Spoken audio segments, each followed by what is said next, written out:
Hi everyone, welcome to Ozbite, and tonight we'll be playing Stellaris, and I'm with my two co-hosts or co-gamers, Turkey and Doug Weed.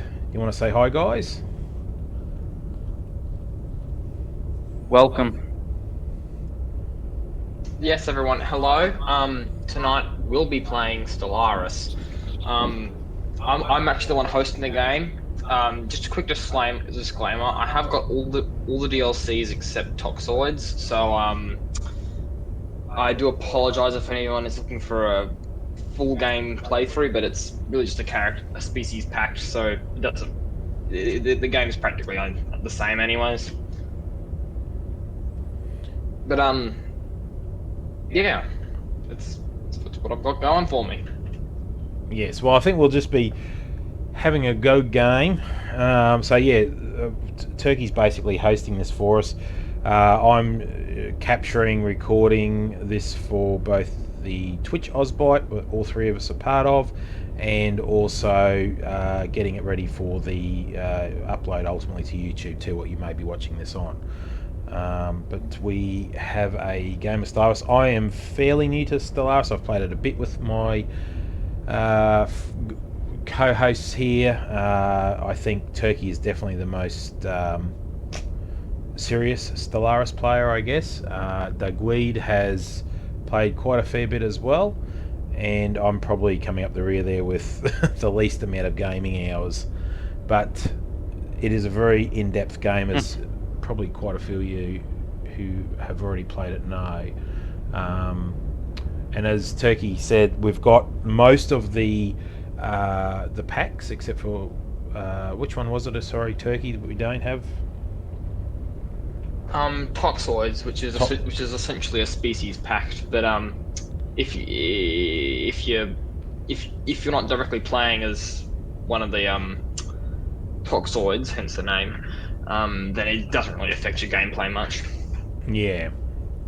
But I think what we've got here, the plan is we're going to do this over a series of streams and YouTube videos. So it's just to give anyone who's really, I suppose, interested in Stellaris seeing a real sort of, I suppose, team effort where there's three of us, in this case, playing the game against AI, and just sort of a playthrough of the game. And so how long this series goes for, we don't know, but we will probably have different length videos. We're new to all this, so this isn't, wunderbar, as we would say at the moment. We've got a little way to go with it all, but we'll be learning, and it's a bit of a experience for all of us at the moment. So I suppose to start this off, we've got to select our races, and I suppose, Turkey, it's probably good if you don't mind just introducing us into what we want to try and do here with our races, or species, I should say. Yeah. So in Stellaris, you can essentially start the game, and you can play as either a predetermined interstellar empire, quote unquote, and or you can choose to customize and create your own. The pre-made ones tend to be very simple, yet because they're quite often designed for beginners. But I think if you're looking for the most quality out of the game, you're going to want to try and create your own species or empire after you've got the bearings, because it really adds that your own take on the game. There is a lot of customization options. You can choose anything from how the government works to what the species cultural qualities are, to how far their technology has progressed before they've achieved interstellar flight, and in which certain areas that technology has progressed. So I suppose Yeah. maybe the best thing might be if we go through, I might start a new race here. and maybe you can help guide me, Turkey, and you too, Doug Weed, if you feel you need to chime in on this, and we'll do up a new race together, and then we can sort of see how that's done together here. So, Yeah. I suppose like what Turkey you were saying, we've got the different, like we've got here, for example, humanoids. We've got what do we got there? Avian or reptilian. There's all different types, and they're all basically built around, I suppose, creatures that we even have here on Earth. And then we've got machine as well. We're basically a robot, what I don't actually mind being. But yeah. And you can customise what we'll do on a second one of these. I don't know what do you reckon would be a good one to do, Turkey, as a species, like robots or...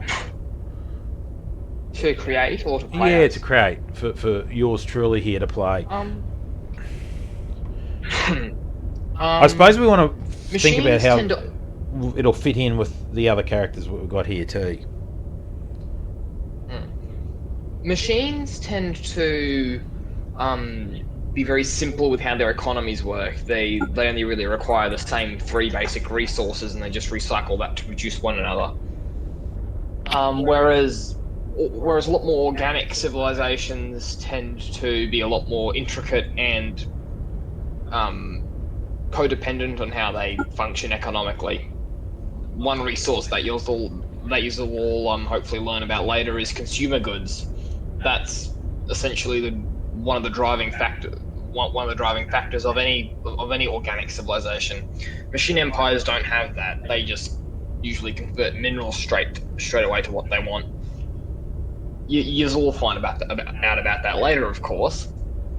Another thing to take into account is that species tend to gravitate diplomatically to things which are similar to themselves. For example, when an authoritarian government will be more likely to become friends with another authoritarian government, whereas something which is more democratic and liberal tend to lean towards democratic and liberal.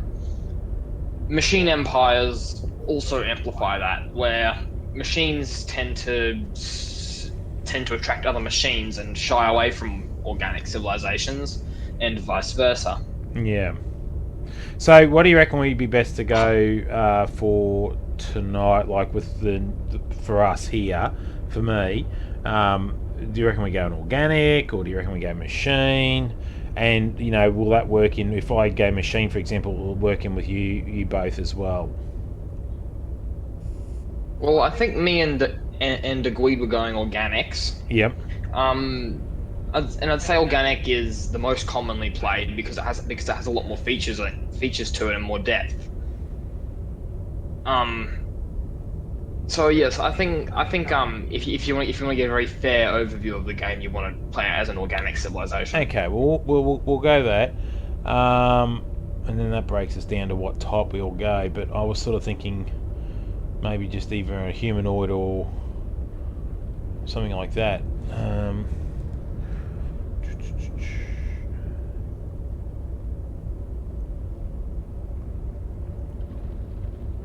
I don't know if I want to be a fungoid.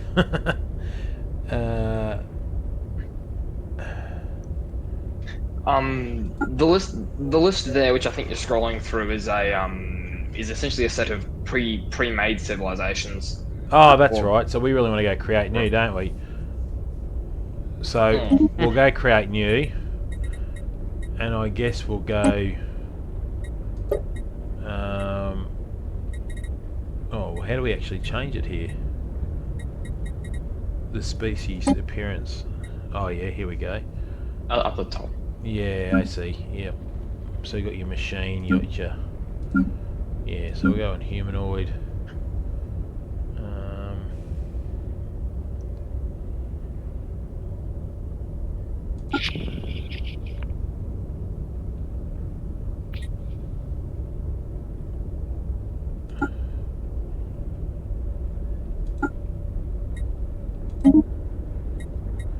I think I'll just go a random sort of name. Yeah, I did.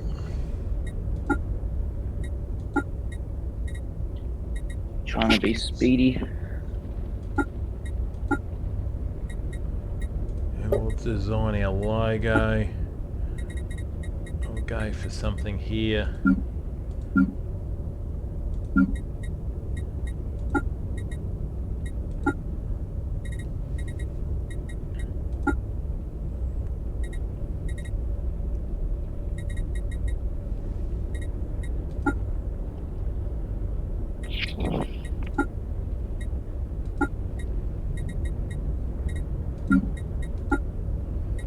There we go.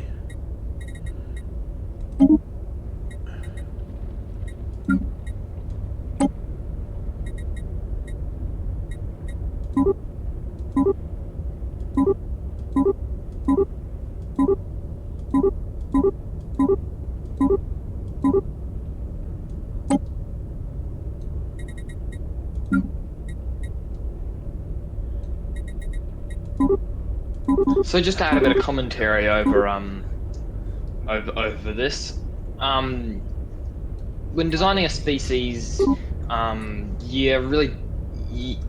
a lot of interconnected parts of it. Like when you get around to developing your government and even your ships to an extent, they all reflect on how your species, goes about and handles diplomacy later on in the game. And for example, the flag which he just designed there, as you'll find out in a couple minutes, reflects on what color essentially your empire is. So it's all and I mean a species name is pretty much self-explanatory as to how that's going to be important.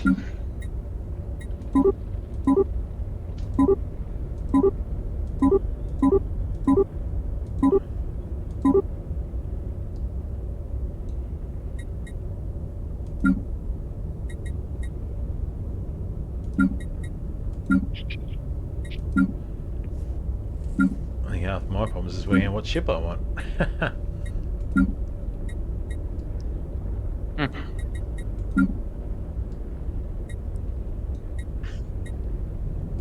And the ships don't really make any difference, do they? Like from the no, different... it's mainly just a cosmetic. Yeah, It's so really just it's purely cosmetics. cosmetic that we're looking at. Yep.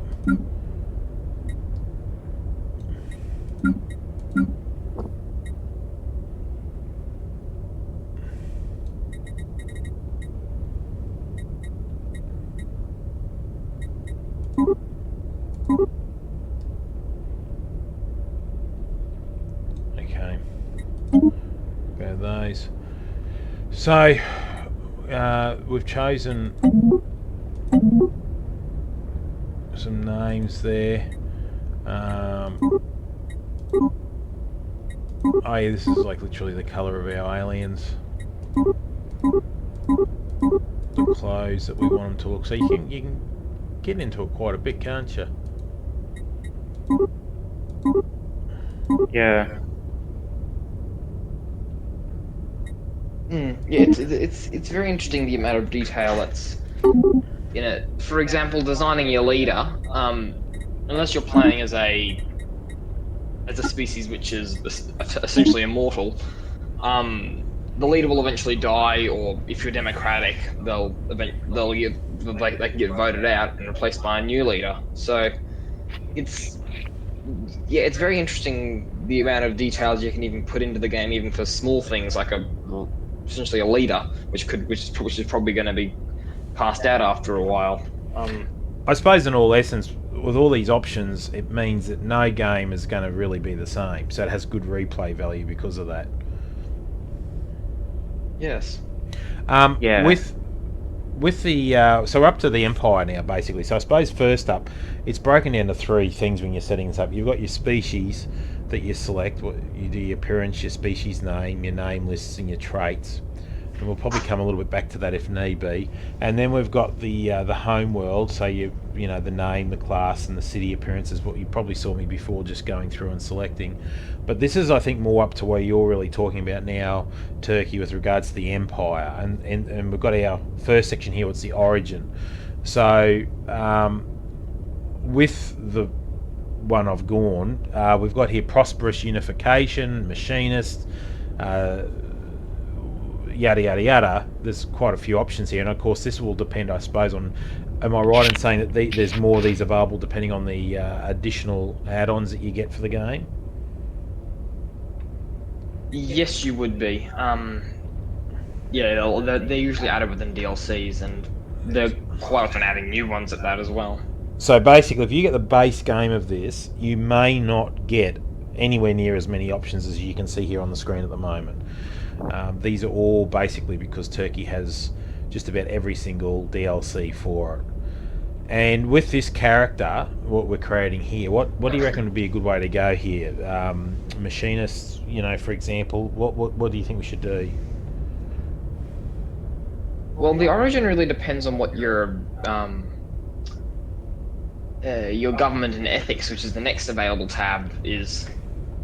The origin really tends to reflect on how your civilization starts out, both technologically, culturally, and essentially on a development index. Yeah. For example, prosperous unification, the one you start selected, that's the planet's very unified. There's there's a lot of cultural cohesion going along, and it's almost like a Acting as renaissance.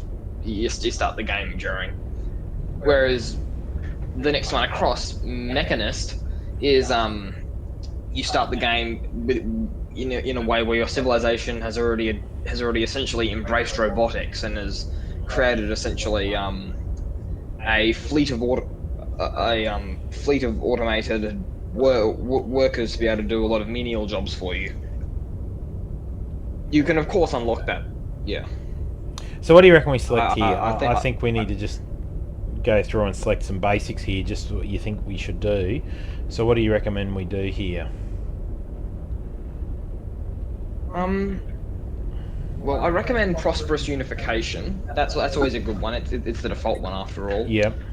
But as I said earlier, you can't really choose one without knowing what your government and ethics is going to be like. Well, we're going to do that together. You really have to complete that tab first. So yeah, we go. So you reckon we got to go to government and ethics first? Okay, we'll skip down here to government and ethics.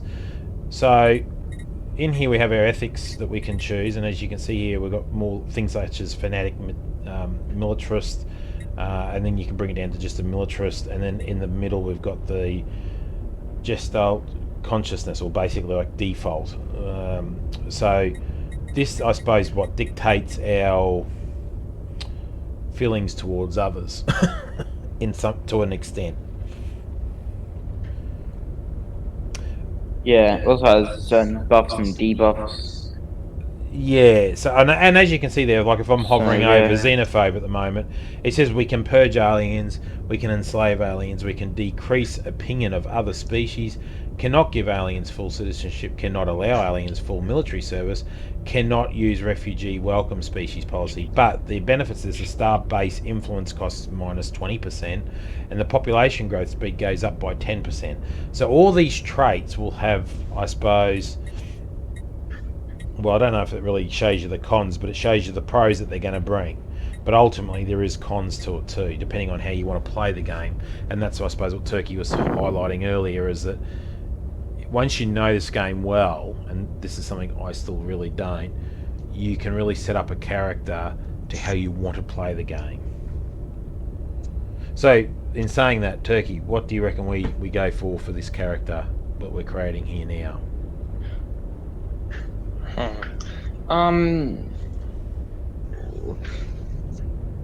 Well, I recommend if for a good beginner one that you want to do something a lot simpler. So I'd try and stay away from being fanatical about one ideology or another, unless it's, of course, usually religious or materialist.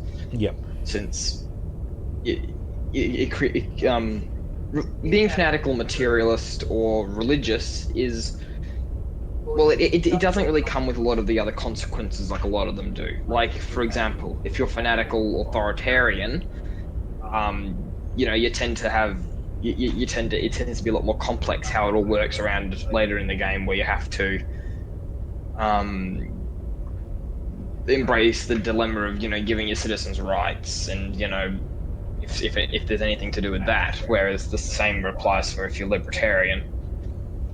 I think a good one to start off with would probably be materialist or spiritualist, whichever one you want. Xenophile, because that's always good with that always tends to be very good with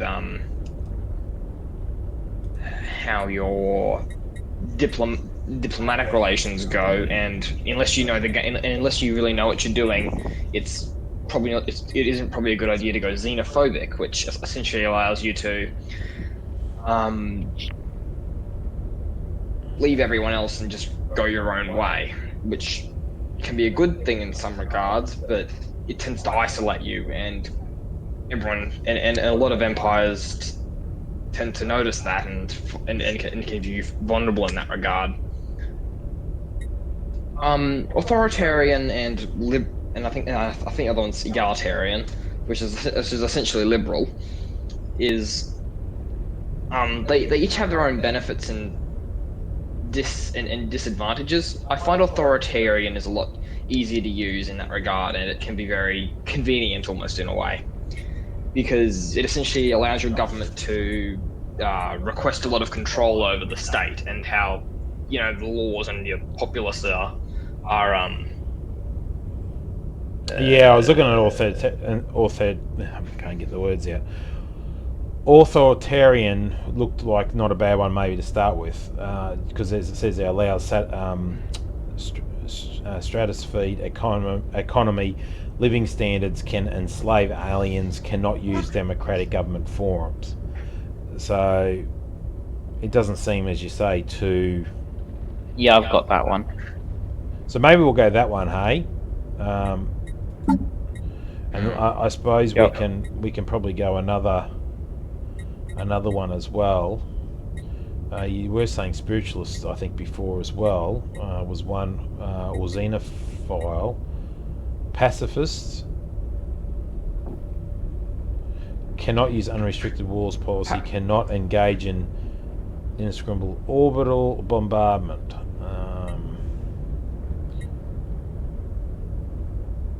Pacifist is it is very good, especially early on in the game, and it has very long-lasting effects. But I find that when you are actually at war, and if you do get into a form of conflict, your government isn't necessarily bad at carrying it out, but it's very slow and it's very lethargic in the manner that it does carry it out.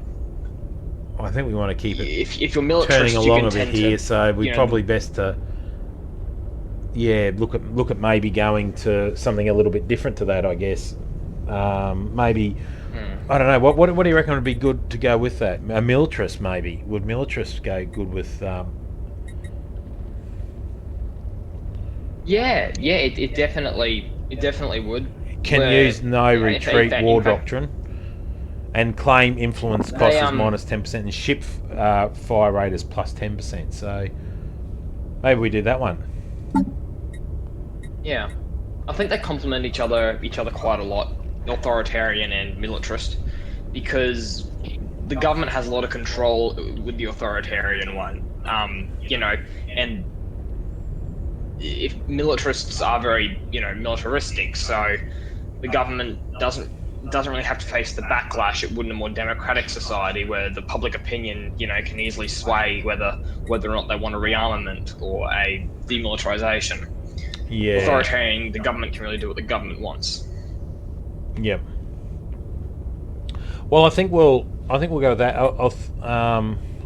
Authority. Well, of course, this is where you can choose if you want to be imperial or a dictator, or depending on how we want to structure this. I don't know. What do you reckon we do here again for that, Turkey? What are your feelings? I usually find it a dictatorial is a very good one, especially if you are going authoritarian. Okay. Well, an oligarchy, which is the second one from the left, is it can work. It definitely can, but I find it gets very complicated with the way you have to almost micromanage your elections and Yeah, the other one's a bit more straightforward until your leader dies, basically. Yeah. So Yeah. we need to mention that too. Your leaders, depending, I suppose, on your race and circumstances, you might get 70 years out of them or something like that, and then they'll pass away, and then you've got to, in this situation, it would be a re-election of a new dictator, I guess. So all that sort of comes into it. Yes, it would be. Okay, so then I suppose, so we'll go that for now, the dictatorship for it. Then we got our civics, and this is where I get a little bit like lost at knowing how they tie in. So I'm going to look to you here, Turkey, to tell us what we go.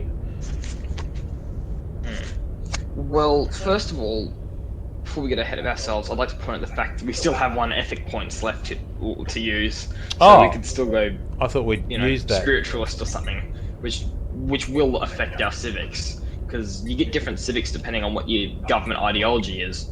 For example, if you're pacifist and very liberal, you're going to have an entirely different form of government than what we're going at the moment. So what should we select here, you reckon, then?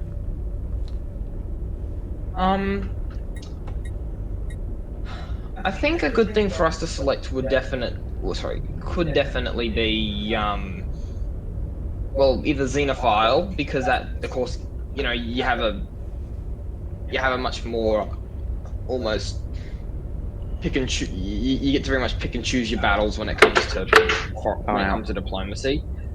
Or either spiritualist or materialist. Which way do you reckon we go here? Probably xenophile. Okay. So we've done that. We've got that. So back to our civics now. What do you recommend we do here? Yeah. Well, the grayed out ones are of course inaccessible, but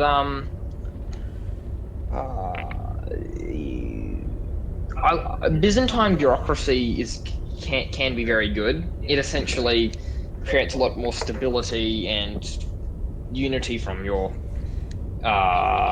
bureaucrats. But if you scroll down to the bottom of the accessible civics, I believe if you're able to just scroll down a bit further, I believe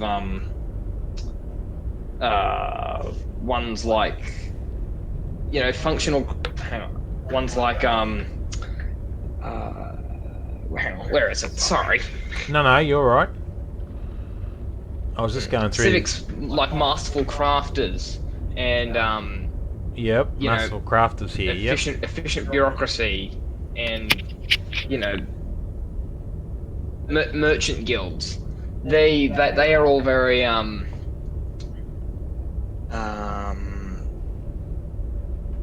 they give you a lot of benefits towards your economy. They help you a lot that way. So if you're looking more for a if you're looking for something which helps you in that regard quite a lot, then that's always something I would highly recommend. Especially masterful crafters, I find that really gives you a good, especially in the start of the game, it gives you a good. Okay, well, we'll try that. I've never done that, so that might be a good one to go. And I was just looking at maybe something like either, with that one, I was thinking maybe something like police state, or there was also slave guilds. And then the other thing I was there was also warrior culture. But there was, where was it? I've missed it now. I think I've gone beyond it. There was another one there. It was, or maybe nationalistic zeal, where it has war exhaustion gain and claim influence costs. I thought that might be handy in a campaign type situation, but yeah, nationalistic zeal is great when it comes to being militaristic, and it complements being militaristic because it essentially makes your wars a lot easier. You don't suffer as much almost political fatigue because of it, and you can just last longer. But police state, which is one you mentioned earlier, also does do a lot of similar things to that, and I find it, yeah, I find it can be very good in the regard that it affects you in a lot more general way. Yeah, keeps a bit more stability. At this I'm point, guessing. yeah, it's very much all about, the government cracks down on essentially any form of rebellion that happens, and it can very much, it rules in a very streamlined and efficient way. Sounds like something that would complement dictatorship well.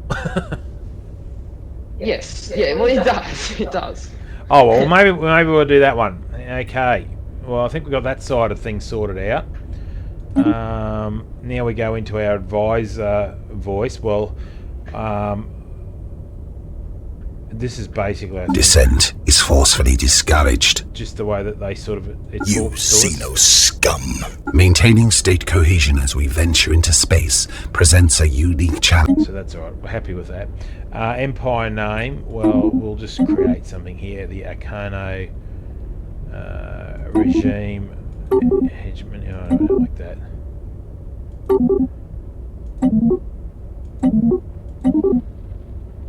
Yeah, that'll do. Regime. So that's given us a name. We've done our flag. We like that. Our ship appearance, we've done that. So really the only thing we're going to go back to is our origin. And now since we've selected those things, Turkey, what do you recommend we do here for our origin? The origin, if you're able to just scroll down a bit, Yep. so I can I'll check on my screen. I do recommend you could do perhaps something along the lines of either a lost colony or galactic doorstep. I think is also very good mid game. It allows for a you start with essentially a dirty old teleporter on in your home system. Yep. But of course that As gives you a well bit as, of a heads up for midway. Well, you have to unlock really the technology to be able to repair it. Post-apocalyptic could also fit the Empire. You've done very well since they are very militaristic and authoritarian. Starting in a essentially nuclear winter can be it's very fitting with the theme of the Empire you're starting. Well, we might be best to go with that because that's basically what we're trying to achieve here, I guess, isn't it? So, all right, well we'll go with that. We'll do that one. And I think traits. That's the only other thing we've got to do here too. I forgot about traits. I always get traits. So traits. Again, similar to the sort of, I suppose, a little bit like with the origin side, or the government and ethics, I should say. But this is more our traits, I guess, as our species goes. So, again, with what we've done, what do you recommend we do here? Well, I think an empire like yours, which is very militaristic and authoritarian, will benefit a lot from trade and from, exchanging goods. So I think the thrifty trait will be very good for it. That's essentially Thrifty? very mercantile Okay. and. Yep. Yep. Now you'll have to add a negative, of course. Yep. Now, negative, So just so I we think know that here, shows you that. is the red ones. So, for example, we could be slow Yes. breeders, meaning it will have a slower population growth. Slow learners, we're basically dumb.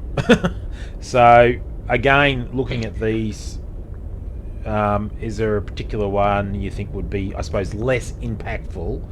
And that's what we're really probably, I suppose, looking for here, aren't we? The less impactful ones to what we're trying to achieve. I think the two least impactful ones are I think solitary. So That one there? essentially, I think increases your housage. Yeah. Yeah. I And, went over it. Sorry. Yeah. Population housing Yeah. usages. And and sedentary. which essentially they like to stay in the one spot. They don't like to get up and migrate to other planets or anything like that. Yep. Now, I think since you're playing as a, I think that since you're playing as a species which is practically carpet bomb their own planet, you're going to want to use the adaptive trait if you can, because that increases how how well they adapt to other environments, and considering the fact you start in such a hard to live in environment, it'll benefit you a lot, especially when your species tries to colonize areas outside of that environment. Because your species has essentially adopted a biological form of Stockholm syndrome almost, whereas your species lives in this barren, almost desolated environment. It has a hard time living anywhere else because it's spent so much effort adapting to that singular environment so it can make do. Yeah.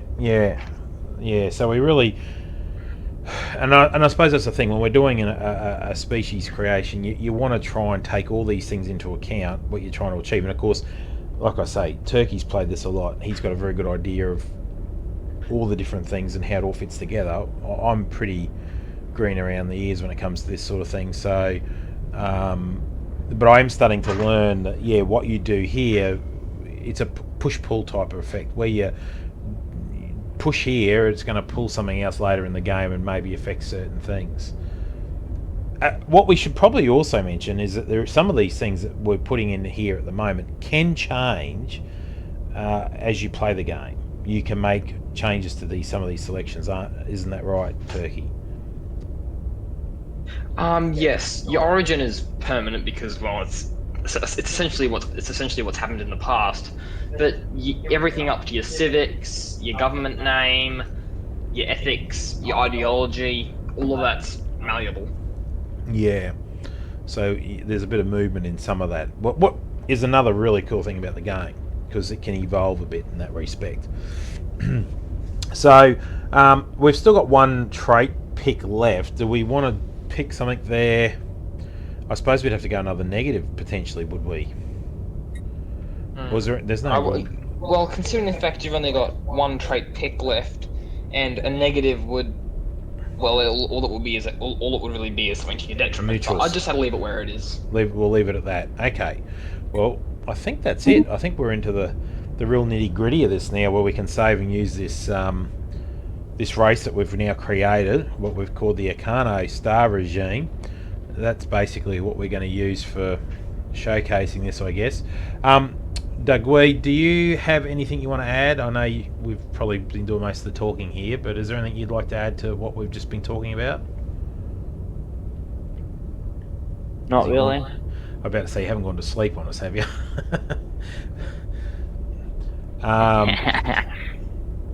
So I suppose just before we continue, I mean we've done this together. What way do you guys like to play it a bit? Like, I suppose go to you, Dagweed. Is there a particular way in which you like to set up your empires and species to the way in which you play it? Not really. Sort of go with whatever, I don't want to say floats your boat, but whatever you sort of, you'll do different things to get a different experience, basically. Yeah. And I suppose, Turkey, is there a way in which you like to sort of set up your races generally? And if so, why? Well, for myself, I tend to really go either materialist, because it grants me a lot of benefits from technology, and I also like to try and go something either authoritarian or xenophobe, because I know how to maneuver the game in a way which you can almost stay on diplomatic good terms with everyone else, but you very much march to the beat of your own drum, and you don't really have to worry about appeasing everyone, because you've almost built this reputation throughout the galaxy of being this marches to the beat of their own drum. Drum.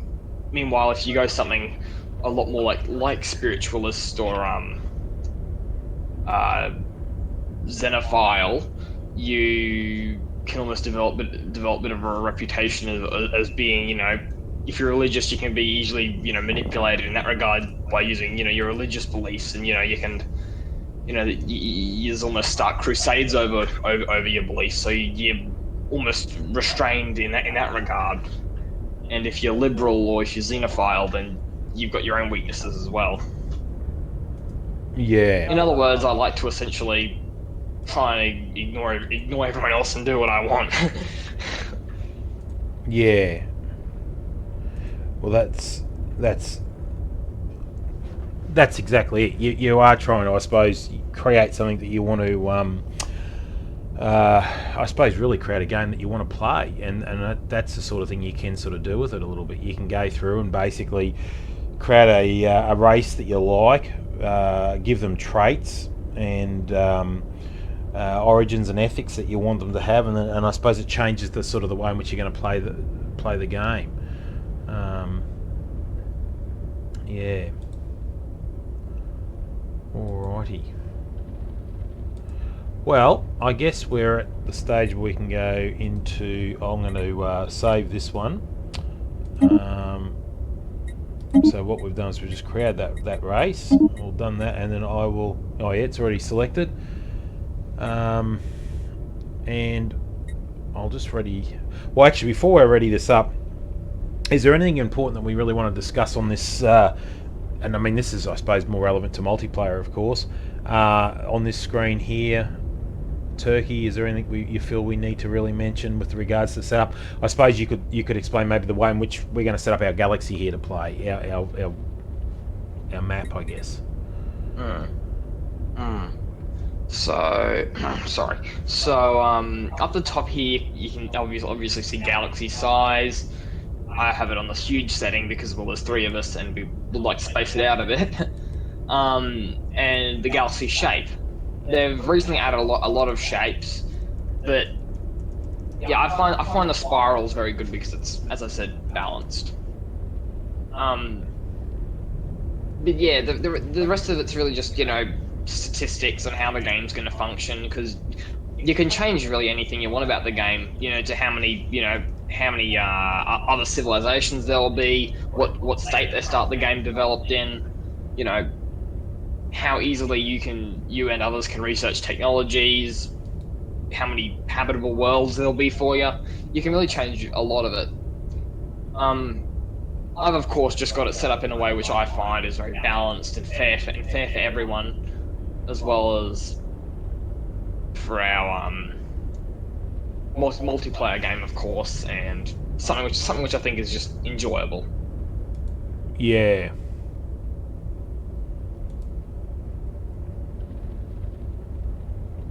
There are definitely also a lot of just cosmetic changes or things which don't necessarily enhance or make or devalue the game in any way, but just change it up. Like, for example, hyperlane density. That's essentially how easily you can transport your stuff throughout the galaxy and how almost available transport routes are. Because it's it doesn't necessarily make it good or bad. You don't really know how it's going to go. So yeah, well, this is it. Yeah, I find that. Well, I suppose we'll get this going because we've probably waffled on way too long. I mean, we've been an hour into this actually. We haven't even got past our intro part here. But I think I'll ready up, and I think Dugweed, you're all pretty well ready to go too. Yeah, I am. Excellent. Well, Very well. I will officially start hosting the game once you're ready. Brilliant. Or as we say, wunderbar.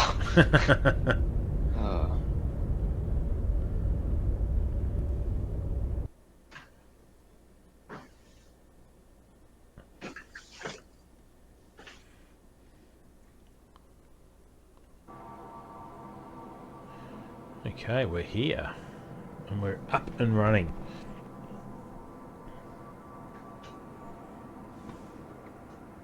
All right.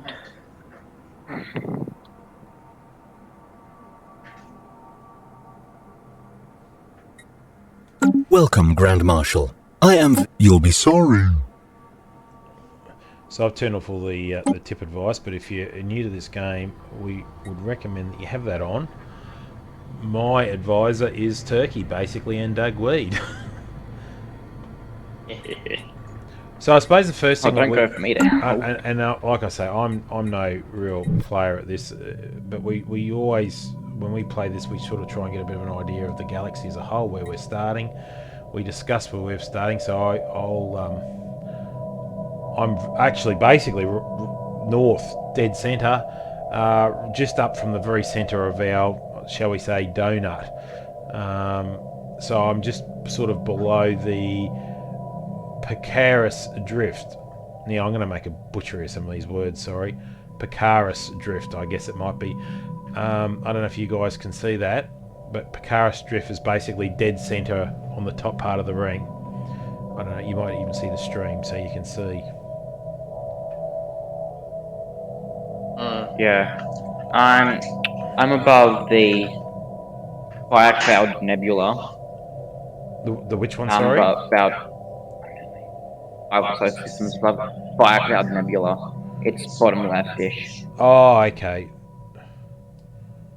Oh, wrong button. I'm smack bang in essentially center left. I'm directly on the left of the galactic core, so to speak. On the inner part or the outer part? Inner part. Inner part, the galactic core, the center. So you're down. You're basically my lower left to me. Yeah. I'm there. Yeah, I'm where you had your mouse just a second ago. Yep. And sorry, where did you say, Doug Weed? You were near. You were near. I was above the Fire Cloud Nebula. Oh, Fire Cloud. Okay, so you guys are almost side by side. We're a bit of a distance away. Okay. Well, anyway, we sort of now roughly where each one of us are. So I guess we can sort of roughly move in that direction, I guess. The essence to the first part of this is you've got your technology here. In our technology, we've got our 3 technology fields that are basically... Oh, what are they basically? I can't remember now. Oh, physics, society, and engineering. And I suppose, again, this is your choice. It's what you want to sort of try and develop and do, I guess. Is that right, guys? Yeah. Yeah.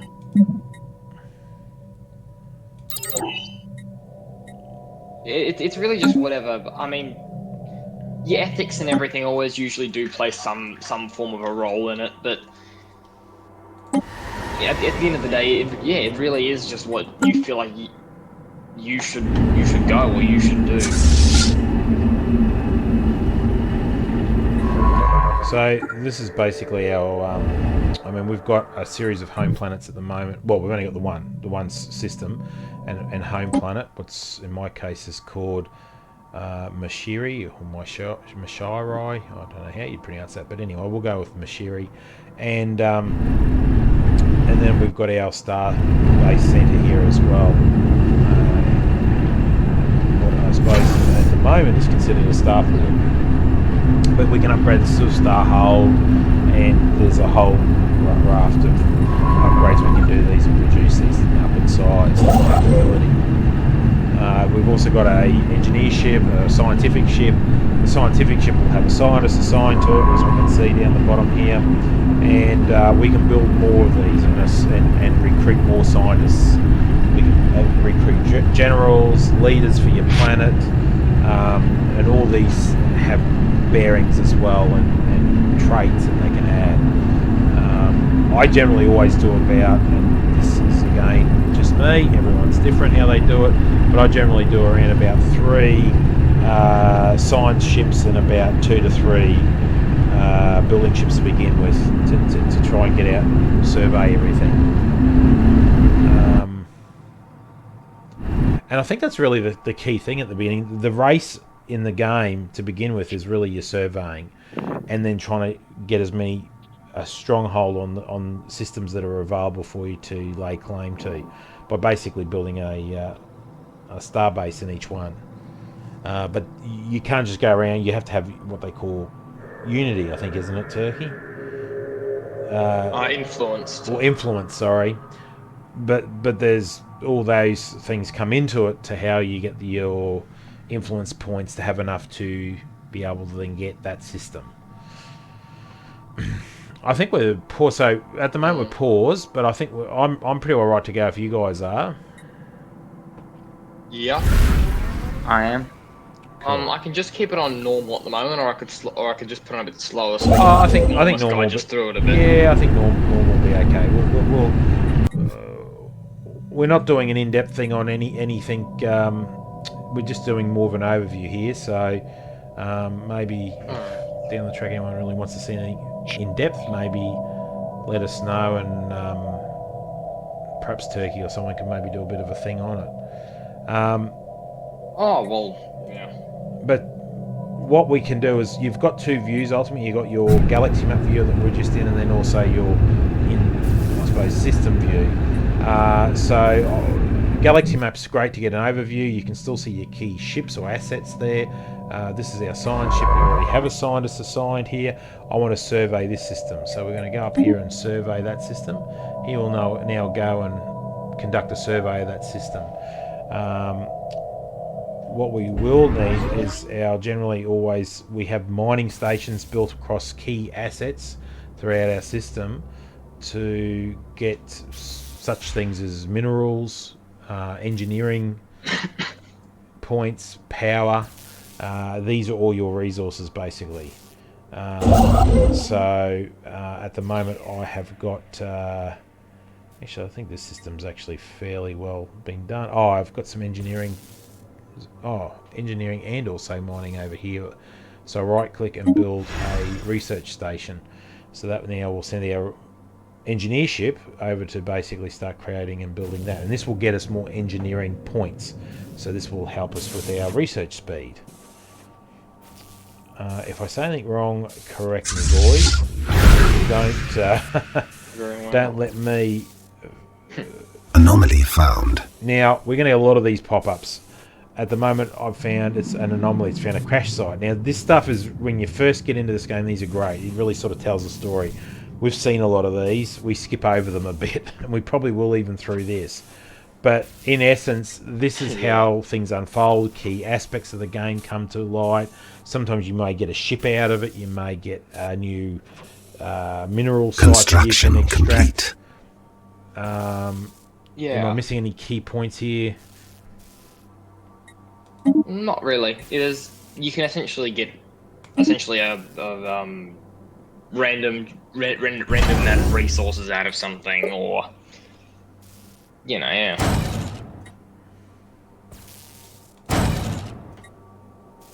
There's usually a lot of research that you can get out of it to boost your research speeds for a bit, which is very helpful. Yeah. And I suppose there is a bit of it's where your story sort of unfolds, I guess, too. So the other thing we have, too, is our tradition screen.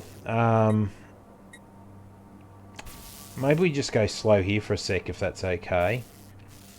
Because I've just brought out a tradition screen. And so basically it comes up, we've got, what have we got here? We've got 7 slots. So we'll select these slot, and then we have our options. Now this is sort of, again, another thing to like we were talking about when we were setting up our species, I guess, with things such as traits and that. So we were talking about adaptability before. I don't know what would be a good one for our character here, but I was thinking maybe adaptability might be good, like you were talking about. Or we got things such as domination, expansion, harmony. What do you reckon would be a good one for this character to start on? I mean, I suppose in essence we want to try and do as many of these we can. At the start of the game, I usually almost always recommend either discovery or expansion. Discovery simply helps you with surveying the galaxy and unlocking more technology, whereas expansion helps you expand your empire early on, which is especially important to get as much land as possible at the start. That's very good. So we'll do discovery. The very first pop-up screen I get is we have discovered an ancient alien ship, or starship I should say, half buried.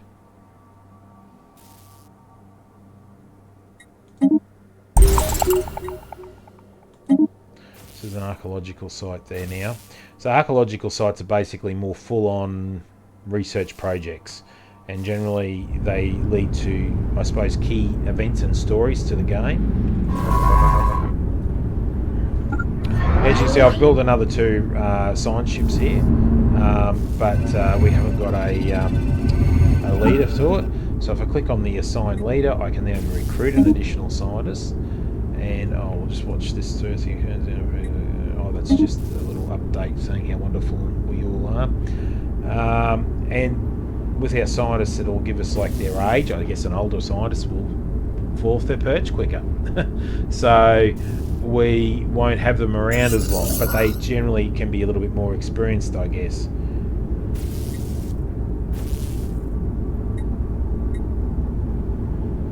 So, but they generally have a trait, and it's a trait that we're probably really interested in.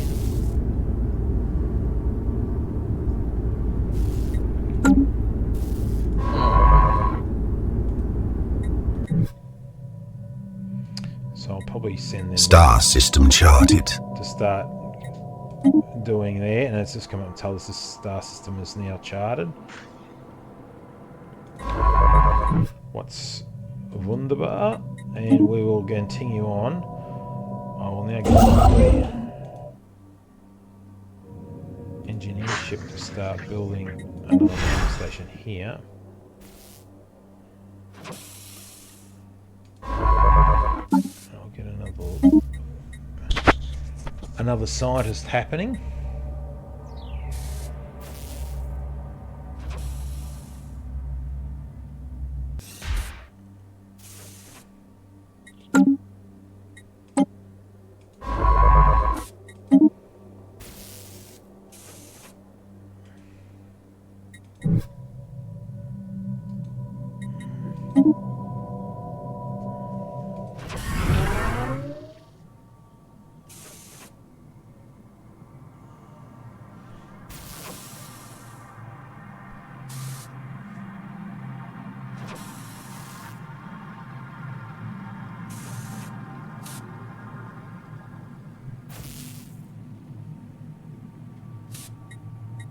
So basically Situation it's saying log it's found the updated. remnants of another alien species.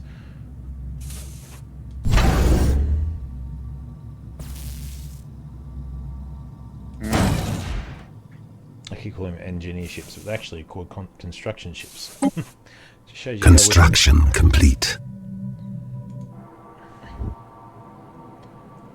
yes, if we want to talk about T's and C's, don't quote me on anything I call anything.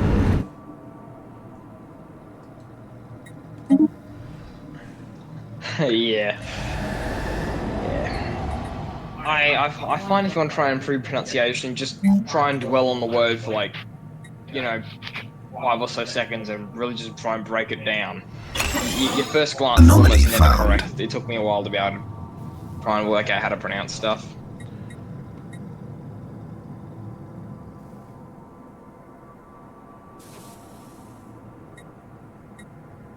Just think of it as if it's almost a word in English that they have to try and think about. Yes, bro. Or any other language for that matter.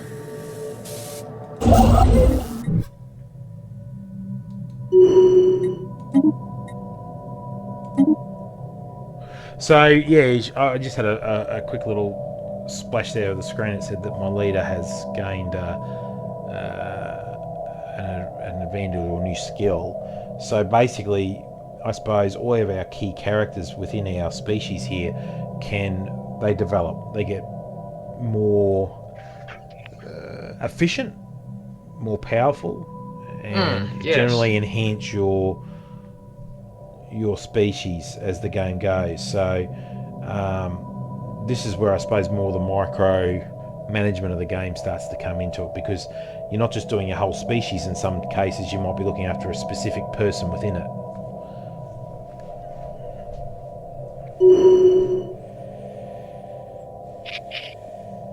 Construction complete.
Star system charted. Construction complete.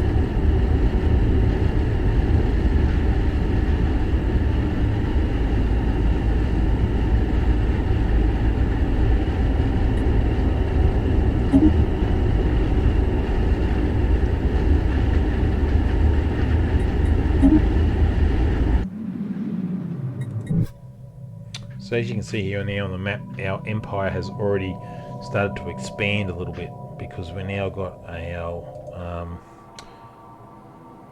I suppose, starbase built in this other section, and now we have ownership to it. So from there we can now build out and utilise the resources or any planets and that in that area.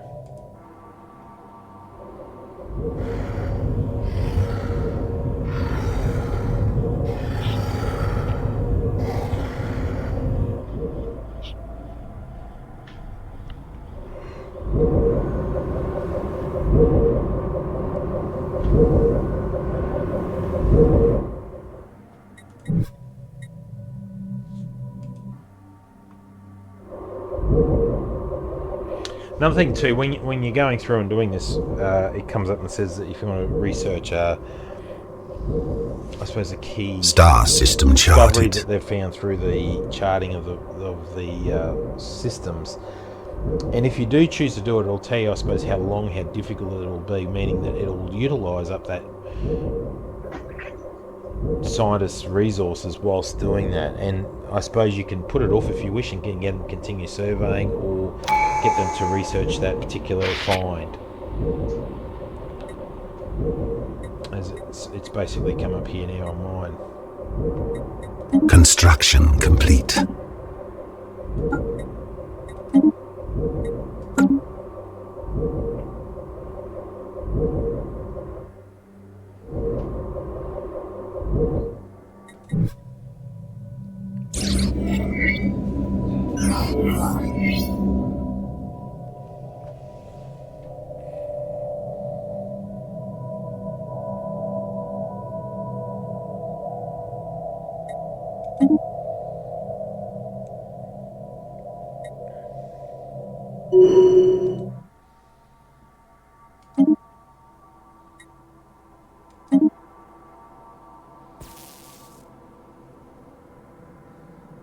Star system charted.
You can probably get back up to normal speed if you guys were happy. Yeah. Yep.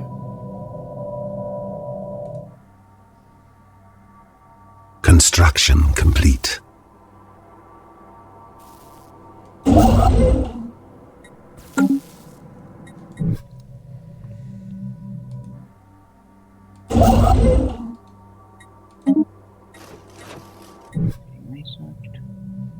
So, I suppose, Zach, while we're doing this and I'm just playing through here, is there anything you want to explain about the user interface and particularly Anomaly the top found.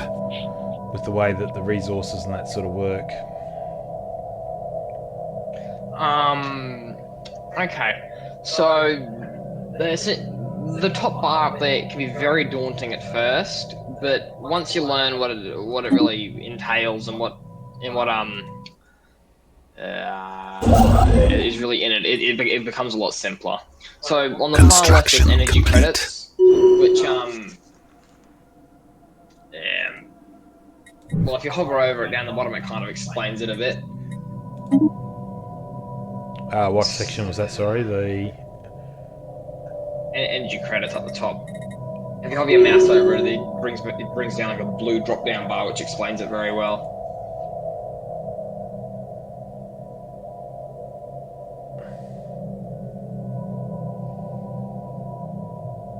It's very complicated. I'd say it is kind of hard to explain, at least right at the moment. I'll probably be able to explain it a bit later on in the game when I can really show you how it affects one another. But yeah, at the moment it's a bit difficult.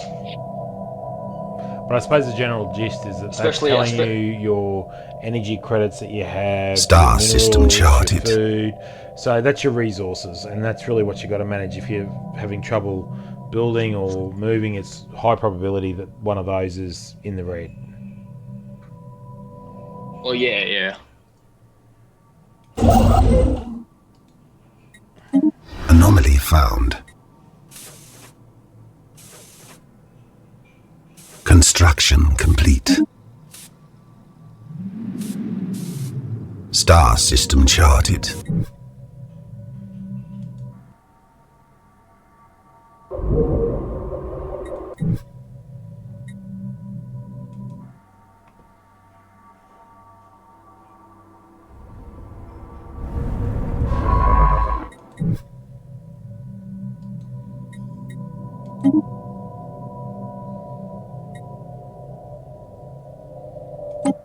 Construction complete.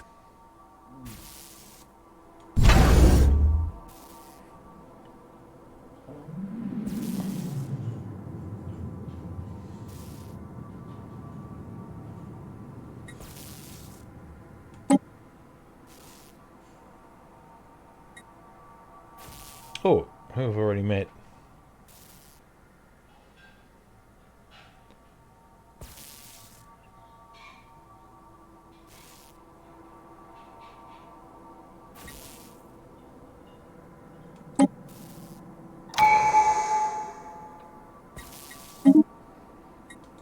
So basically, I've just met my first opponent, or potential opponent,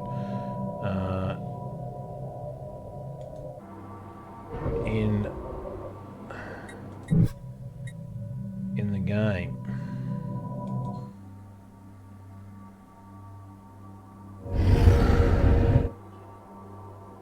We're not worried too much about these guys. These are like an alien force at the moment, but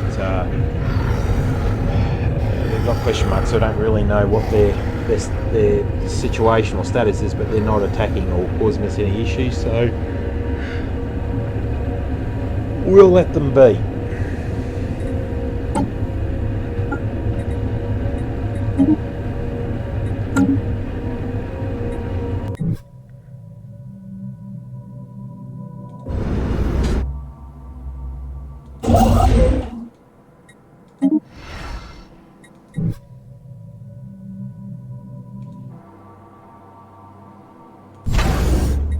Star system charted. Xenos, the Xenos, they're coming for you. I'm gonna trick you and I don't know.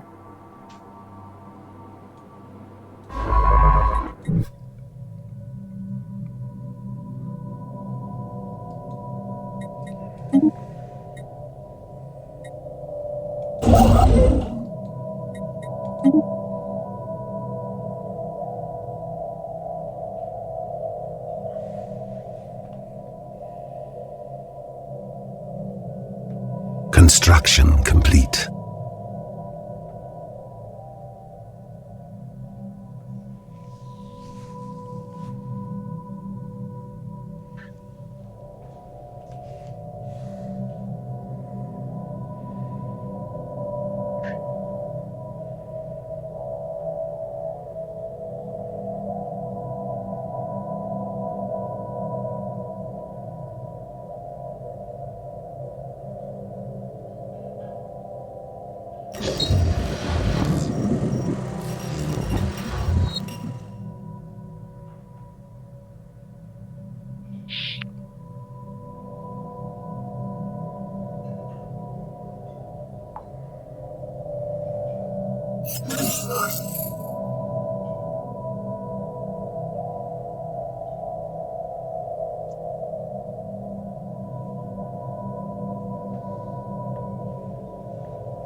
Construction complete.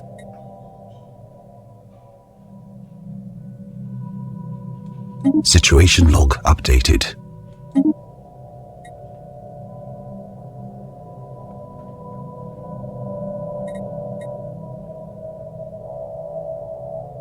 Situation log updated. Star system charted. Well, I think we might leave it there for today's stream anyway, and Anomaly found. save this and then pick this up because we've been going for close to an hour and a half now, so it might be a nice time to stop our stream at this point and then continue on our game at a later point. Are you guys happy to do Yes. Yeah, of course.